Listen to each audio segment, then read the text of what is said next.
नमस्कार, TV news की आज की बड़ी खबरों में आपका स्वागत है। मैं हूं आपके साथ नेहा। आज हम इस बुलेटिन में समझेंगे आतिशी पर रमेश बिधूड़ी की बार बार टिप्पणी के पीछे क्या है कोई रणनीति। देखेंगे भारत द्वारा अंतरिक्ष में रचे एक और इतिहास को। जानेंगे इतनी सिक्योरिटी के बावजूद कैसे हुआ बॉलीवुड एक्टर सैफ अली खान पर हमला। देखेंगे आईआईटी बॉम्बे के पूर्व छात्र यानी इंजीनियर बाबा के पिता का चौंकाने वाला खुलासा। एक नजर डालेंगे प्रयागराज में भव्य कुंभ की ओर। जानेंगे क्या अब एआई का इस्तेमाल नहीं कर पाएंगी राजनीतिक पार्टियां। लेकिन इन सभी खबरों से पहले एक नजर आज की कुछ हेडलाइंस पर। मोहन यादव सरकार के खिलाफ आज से रास्तों पर उतरेंगे कर्मचारियों ने की 48 मांगे, जिनमें खाली पदों को भरना, पुरानी पेंशन लागू करना और डीए बढ़ाना शामिल है। राजस्थान, दिल्ली समेत 6 राज्यों में हुई भारी बारिश। अनंतनाग, पुंछ में बर्फबारी। उत्तर प्रदेश में ठंड के चलते 3 दिन स्कूलों की छुट्टी घोषित। दिल्ली में कोहरे से हुई 29 ट्रेनें लेट। पहचाना गया बॉलीवुड एक्टर सैफ अली खान पर हमला करने वाला शख्स। पुलिस ने बताया चोरी करने के इरादे से घुसा था युवक और सीढ़ी से भागा। राजस्थान के अलवर में केमिकल टैंकर में ब्लास्ट। कई किलोमीटर तक दिखी आग की लपटें। 7 घंटे तक रहा लंबा जाम। अपनी मांगों के प्रति केंद्र सरकार के उदासीन रवैये की आलोचना करते हुए खनौरी बॉर्डर पर और तेज हुआ किसानों का प्रदर्शन। डल्लेवाल के समर्थन में आमरण अनशन पर बैठे 111 किसान। रांची के एक रिटायर्ड अधिकारी से 2 करोड़ 27 लाख रुपए की ठगी। डिजिटल अरेस्ट का डर दिखाकर साइबर अपराधियों ने दिया वारदात को अंजाम। बांग्लादेश बॉर्डर पर बीएसएफ को मिली बड़ी कामयाबी। उत्तर 24 परगना और नदिया जिले की भारत बांग्लादेश सीमा पर घुसपैठ को किया नाकाम। भारी मात्रा में ड्रग्स जब्त। बीजेपी उम्मीदवार कपिल मिश्रा के नामांकन में दिखे बटेंगे तो कटेंगे के पोस्टर। महाराष्ट्र में मच चुका है घमासान। लखनऊ की फेमस शर्मा की चाय पर लगा 5,000 रुपए का जुर्माना। अतिक्रमण हटाओ अभियान चलाने के दौरान लिया गया ये एक्शन।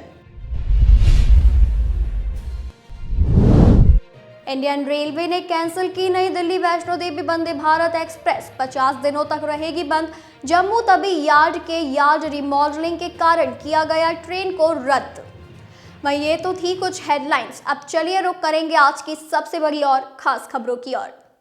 रमेश बिधूड़ी दिल्ली विधानसभा चुनाव के लिए नामांकन दाखिल कर चुके हैं और इससे कई बातें साफ हो चुकी है। पहली बात तो ये कि अब वो कालकाजी सीट से ही चुनाव लड़ेंगे और दिल्ली की मुख्यमंत्री आतिशी के खिलाफ उम्मीदवार बदलने का बीजेपी नेतृत्व का कोई इरादा नहीं है। और अब ये बात भी मान ही लेनी चाहिए कि बीजेपी को रमेश बिधूड़ी के विवादित बयानों से कोई दिक्कत नहीं हो रही है और इसके भी खास मायने हो सकते हैं। लगे हाथ ये भी साफ हो गया है कि बीजेपी की तरफ से किसी तरह की मनाही ना होने से रमेश बिधूड़ी का हौसला और भी बढ़ा ही होगा।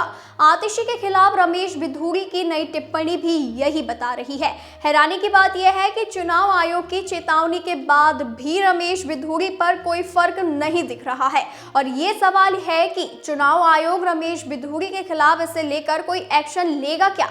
दिल्ली की एक रैली में रमेश बिधूड़ी ने कहा कि दिल्ली की जनता नरक भोग रही है। गलियों की हालत देखिए। कभी आतिशी लोगों से मिलने नहीं गई, लेकिन अब चुनाव के समय जैसे जंगल में हिरनी भागती है वैसे आतिशी दिल्ली के रास्तों पर घूम रही हैं। रमेश बिधूड़ी के बयान पर आम आदमी पार्टी की तरफ से स्वाभाविक प्रतिक्रिया आई है। सोशल मीडिया के जरिए रिएक्ट करते हुए आम आदमी पार्टी ने लिखा, गालीबाज पार्टी के नेता रमेश बिधूड़ी ने फिर दिखाई अपनी महिला विरोधी सोच। दिल्ली वाले ऐसे गालीबाज नेता और पार्टी को माफ नहीं करेंगे। बवाल मचने पर रमेश बिधूड़ी ने सोशल मीडिया पर बीजेपी अध्यक्ष जेपी नड्डा और दिल्ली प्रभारी वैजयंत पांडा और दिल्ली बीजेपी अध्यक्ष वीरेंद्र सचदेवा को टैग करते हुए राजनीतिक लहजे में अफसोस भी जताया था।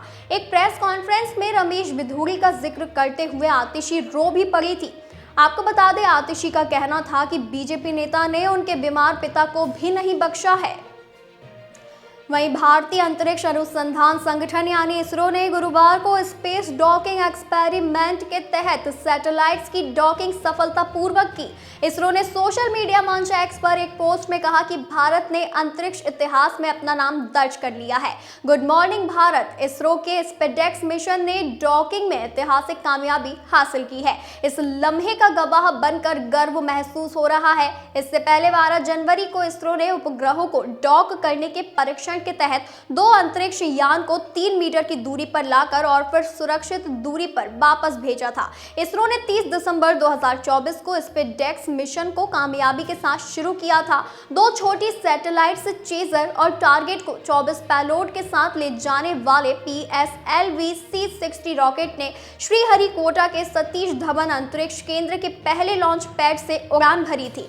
उड़ान भरने के करीब 15 मिनट बाद लगभग 220 किलोग्राम वजन वाले 2 छोटे अंतरिक्ष यान के टारगेटेड तरीके से 475 किलोमीटर की गोलाकार कक्षा में प्रक्षेपित किया गया था। इसरो के मुताबिक स्पेडेक्स मिशन 2 छोटे अंतरिक्ष यान का उपयोग कर अंतरिक्ष में डॉकिंग के लिए एक किफायती टेक्नोलॉजी मिशन के जैसे SPSLV के जरिए लॉन्च किया गया था। अंतरिक्ष में डॉकिंग तकनीक तब जरूरी होती है जब सामान्य मिशन उद्देश्यों की प्राप्ति के लिए कई रॉकेट लॉन्च की जरूरत होती है। ये टेक्नोलॉजी भारत की अंतरिक्ष महत्वाकांक्षाओं जैसे चंद्रमा पर भारतीय मिशन, चंद्रमा से नमूने वापस लाना, भारतीय अंतरिक्ष स्टेशन बनाने और चलाने वगैरह के लिए बेहद जरूरी है। इस मिशन के जरिए भारत अंतरिक्ष डॉकिंग टेक्नोलॉजी रखने वाला दुनिया का 4था देश बनने के लिए तैयार है। बॉलीवुड एक्टर सैफ अली खान पर हमला हुआ है। बीती रात 2 बजे के करीब उनके घर में एक अनजान शख्स घुस गया जिसने एक्टर पर एक के बाद एक वार किए। सैफ फिलहाल मुंबई के लीलावती अस्पताल में एडमिट हैं, जहां उनका इलाज चल रहा है। इस मामले में अब तक क्या जानकारियां सामने आई है, इसके बारे में आपको यहां बताते हैं। दरअसल हमलावर सैफ अली खान के घर में चोरी के इरादे से घुसा था और इस दौरान उसे घर की नौकरानी ने पकड़ लिया। पहले चोर की नौकरानी से ही हाथापाई हुई, जिसकी आवाज सुनकर सैफ अपने कमरे से बाहर आ गए। इसी दौरान हमलावर ने सैफ पर वार कर दिया। इसके बाद उनका स्टाफ और ड्राइवर उन्हें अफरा तफरी में हॉस्पिटल लेकर पहुंचे। हमले में सैफ अली खान को 6 जगह पर चोट लगी है। उनके गले पर भी चोटें आई है। एक्टर की कमर और हाथ पर भी चोट है। एक्टर खतरे से बाहर हैं और उन्हें जल्द ICU में शिफ्ट किया जाएगा। एक्टर कल डिस्चार्ज भी हो सकते हैं। करीना कपूर सैफ अली खान से मिलने लीलावती अस्पताल पहुंच चुकी है। जी हां, आपको बता दें कि इससे पहले सैफ की साली करिश्मा कपूर और बहन सोहा अली खान भी पति के साथ अस्पताल गई थी। सैफ अली खान पर हुए हमले की हर एंगल से जांच की जा रही है। सैफ पर हमले की जांच के लिए मुंबई पुलिस ने लोकल और क्राइम ब्रांच की कुल 15 टीम बनाई है। मुंबई क्राइम ब्रांच की टीम मामले में जांच पड़ताल के लिए सैफ अली खान के घर पहुंची है। मामले पर फॉरेंसिक टीम जांच कर रही है। सैफ के घर के 3 कर्मचारियों से पुलिस पूछताछ भी कर रही है। बता दें कि प्रयागराज के महाकुंभ के दौरान सोशल मीडिया पर छाए इंजीनियर बाबा की हर तरफ चर्चाएं हो रही है। हर कोई हैरान है कि आखिर IIT के पास होने वाले अभय सिंह ने इंजीनियरिंग छोड़ आध्यात्म के रास्ते पर कैसे पहुंच गए। यहां तक कि उनके परिवार को भी इसकी जानकारी नहीं थी। वहीं अब उनके पिता ने अपने बेटे को लेकर बड़ा खुलासा किया है।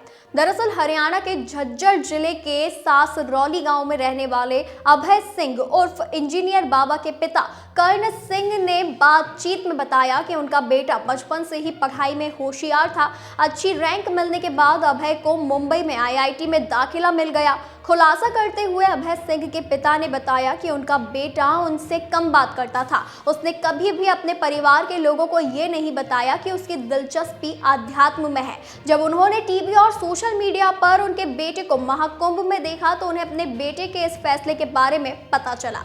कर्ण सिंह ने आगे बताया कि उनके बेटे अभय सिंह ने करीब 6 महीने से उनके परिवार के सदस्यों का मोबाइल नंबर ब्लॉक कर रखा है, जिससे उनका अपने बेटे से किसी तरह का संपर्क नहीं था। हालांकि अब वे अपने बेटे के घर लौटने का इंतजार कर रहे हैं। हरियाणा के मूल निवासी और IIT बॉम्बे के पूर्व छात्र अभय सिंह को अब इंजीनियर बाबा के नाम से जाना जाता है।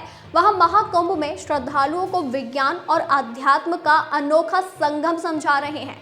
अभय सिंह ने एरोस्पेस टेक्नोलॉजी में अपने गहन ज्ञान का उपयोग करते हुए कॉपी और डायग्राम के माध्यम से श्रद्धालुओं को जीवन और अध्यात्म का महत्व समझाया है। इंजीनियर बाबा ने कहा कि साइंस केवल भौतिक जगत को समझाने का माध्यम है, लेकिन इसका गहन अध्ययन हमें अध्यात्म की ओर ले जाता है। जो व्यक्ति जीवन को पूर्ण रूप से समझ लेता है वह अंततः अध्यात्म की गोद में चला जाता है। महाकुंभ में इस्कॉन की शोभा यात्रा में विदेशी श्रद्धालुओं ने जमकर डांस किया। हरे राम हरे कृष्ण भजन पर विदेशी झूमते दिखे। संगम में आज चौथे दिन दोपहर तक 10 लाख श्रद्धालुओं ने स्नान किया। 13 जनवरी से अब तक देश विदेश से आए करीब 6 करोड़ 10 लाख श्रद्धालु संगम में डुबकी लगा चुके हैं। महाकुंभ में IRCTC यानी Indian railway catering and tourism corporation द्वारा तैयार टेंट सिटी 30 जनवरी तक फुल हो गई है। अगर आप अब बुकिंग करवाते हैं तो आपको फरवरी के पहले सप्ताह का इंतजार करना होगा। 24 जनवरी को महाकुंभ में बागेश्वर धाम के पंडित धीरेन्द्र कृष्ण शास्त्री संगम स्नान के लिए पहुंचेंगे। वह 3 दिनों तक कथा करेंगे। उनका दरबार लेटे हुए हनुमान मंदिर के सामने लगेगा। आपको बता दें 16 जनवरी से 24 फरवरी तक संस्कृति का महाकुंभ होने जा रहा है। आज गंगा पंडाल में बॉलीवुड सिंगर शंकर महादेवन अपनी प्रस्तुति देंगे। यमुना सरस्वती पंडाल में भी सांस्कृतिक कार्यक्रम शुरू होंगे। पौष पूर्णिमा और मकर संक्रांति पर पहला अमृत स्नान भी सफलतापूर्वक संपन्न हो गया है। इस दिन करीब 3.5 करोड़ श्रद्धालुओं ने संगम में आस्था की डुबकी लगाई, जिसके बाद अब योगी सरकार अगले बड़े मौनी अमावस्या स्नान की तैयारी में जुट गई है। एक अनुमान के मुताबिक इसमें 10 करोड़ से ज्यादा श्रद्धालुओं के आने की उम्मीद जताई गई है, जिसे देखते हुए सीएम योगी प्रशासन को युद्ध स्तर पर तैयारी करने को कह रहे हैं। सीएम योगी आदित्यनाथ ने बुधवार को महाकुंभ को लेकर उच्च अधिकारियों के साथ बैठक की, जिसमें तमाम तैयारियों को लेकर चर्चा की गई। सीएम योगी ने इस दौरान अधिकारियों को जरूरी दिशा निर्देश भी जारी किए ताकि महाकुंभ में आने वाले श्रद्धालुओं को किसी तरह की समस्या का सामना न करना पड़े। सीएम योगी ने कहा कि पौष पूर्णिमा और मकर संक्रांति के 2 प्रमुख स्नान संपन्न हो गए हैं। इन दोनों ही दिन करीब 6 करोड़ से ज्यादा लोगों ने संगम में डुबकी लगाई। चुनाव प्रचार में आर्टिफिशियल इंटेलिजेंस के बढ़ते इस्तेमाल और वोटरों को प्रभावित करने की इसकी क्षमता के मद्देनजर चुनाव आयोग ने गुरुवार को राजनीतिक दलों को परामर्श जारी कर AI से तैयार कंटेंट के इस्तेमाल में पारदर्शिता और जवाबदेही का ध्यान रखने को कहा है। चुनाव आयोग की तरफ से जारी किए गए परामर्श में कंटेंट के बारे में जानकारी सार्वजनिक करने के लिए कुछ नियम तय किए गए हैं। अब निर्वाचन आयोग ने एक कदम आगे बढ़ाते हुए एक नई सलाह जारी की है। इसमें राजनीतिक दलों को निर्देश दिया गया है कि वे AI तकनीकों से बनाए या बदले गए किसी भी चित्र, वीडियो, ऑडियो या अन्य कंटेंट को AI जनरेटेड, डिजिटली एनहेंस्ड या सिंथेटिक कंटेंट जैसे नोटेशन के साथ लेबल करें। साथ ही अगर प्रचार सामग्री या विज्ञापन में सिंथेटिक कंटेंट का उपयोग किया गया हो तो उस पर डिस्क्लेमर लगाना भी अनिवार्य होगा। Chief election commissioner Rajiv Kumar ने हाल ही में गलत जानकारी फैलाने में AI और डीप फेक के इस्तेमाल के खिलाफ चेतावनी भी दी थी। उन्होंने चिंता व्यक्त करते हुए कहा था कि डीप फेक और गलत सूचनाओं से चुनावी प्रक्रियाओं में विश्वास खत्म हो सकता है। पिछले साल लोकसभा चुनावों के दौरान आयोग ने सोशल मीडिया मंचों के जिम्मेदारी पूर्ण और नैतिक तरीके से इस्तेमाल के लिए दिशा निर्देश जारी किए थे। 15 जनवरी को 2025 के दिल्ली विधानसभा चुनावों से पहले मतदाता जागरूकता बढ़ाने के लिए दिल्ली की मुख्य निर्वाचन अधिकारी RLS बाज ने शहर के 70 विधानसभा क्षेत्रों में 3000 से ज्यादा ऑटो रिक्शा की एक विशेष फ्लीट लॉन्च की है। इस पहल का मकसद नागरिकों को उनके वोटिंग हक का उपयोग करने के लिए प्रेरित करना है। आधिकारिक बयान के मुताबिक इन ऑटो रिक्शा को लोकतांत्रिक प्रक्रिया के बारे में जागरूकता फैलाने और मतदाताओं को हिस्सेदारी के लिए प्रेरित करने के लिए डिजाइन किया गया है। ये ऑटो रिक्शा सभी 70 विधानसभा क्षेत्रों में चलेंगे और व्यापक अभियान का हिस्सा होंगे। वह ये तो थी आज की हमारी सबसे बड़ी और कुछ खास खबरें। ऐसी ही खास जानकारी के लिए बने रहिए DV न्यूज़ के साथ।